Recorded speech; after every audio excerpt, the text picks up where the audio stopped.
आदरणीय प्रदीप दादा आणि खास करताना हे कार्यक्रमी पुरता पाचोराती आता हे आपले सारीर मोठो आज तुम्ही मग तू मित्र हो आपण लागलो तो एक आमदार सुधाकर भ्या तंबलाय आमदार आहे परंतु आमदार आपण हे खरं आताच जे आमदार आपण आशा येते वो आमदार आताच मित्र मंच पर उपस्थित सारी महत्वेरे तोले मोलेरे मान्यवर आणि समोरच्या आमेलेच एक रुपया न लेता सो खर्च ती तेरी भाडे गाडी सुद्धा लिहिले कोणी आणि एवढ्या उन्हात आणत ही लोक इथे समाजाचा स्वाभिमान दाखवण्यासाठीच आलेली ही गर्दी होती। खरं तर आज आम्हाला आपल्या समोर बोलताना मोरसिंगभाई प्रचंड मनाला वेदना होते ज्या समाजाने स्वप्न बघितलेला एसटी आरक्षणाच्या साठी आणि त्या अनुषंगाने एकत्र येऊन या समाजाने महाराष्ट्रात क्रांती घडवली। आज त्या समाजात दोन विभागणी करण्यासाठी काही लोकांनी हा महापाप केलेला आहे।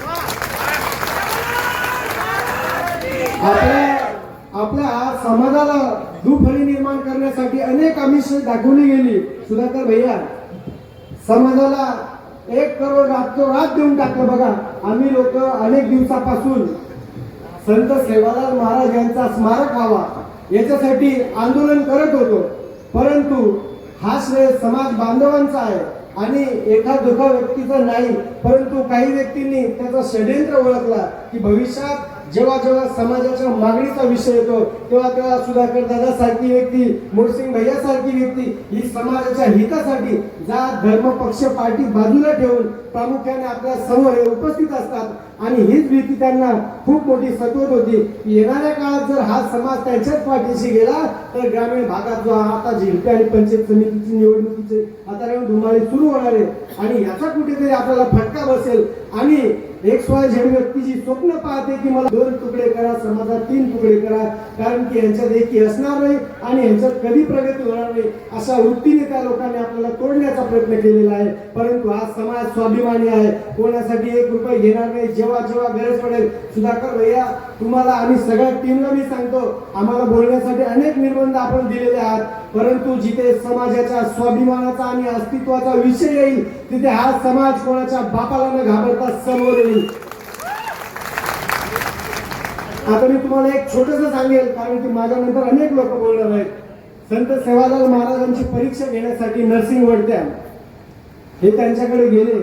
एका माणसाला त्यांनी बाई बनवलं साडी वगैरे टाकून आणि सांगितलं अध्यक्ष साहेब ही एक महिला आहे परंतु हिला काही मुलं बाळ होत नाही, त्यामुळे महाराज आपण असं काहीतरी चमत्कार करा की यांना मुलं बाळ होऊ द्या। परंतु हा संतांचा त्या ठिकाणी अपमान आणि परीक्षा घेण्याच्या उद्देशाने केलेला हा अट्टास होता। परंतु मित्रांनो तुम्हाला सांगतो संत काही साधारण असतात, त्यांनी त्या क्षणात आशीर्वाद देऊन टाकला बरं ठीक आहे तुला होतील पोरं म्हणून आणि त्या चिंगरा नावाच्या माणसाला चिंगरी बनवून टाकलं म्हणजे खरोखर बाई बनवून टाकलं। असा आज सेवालाल महाराजाच्या रूपाने समोर बसलेला माझा समाज आणि तिकडे गेलेले चिंगऱ्या त्यांना जर या लोकांनी येणाऱ्या काळात चिंगरी बनवून नाही सोडलं तर मला वाटतं आपण खरं सेवालाल महाराजांचे भक्त नाही। खूप खूप धन्यवाद।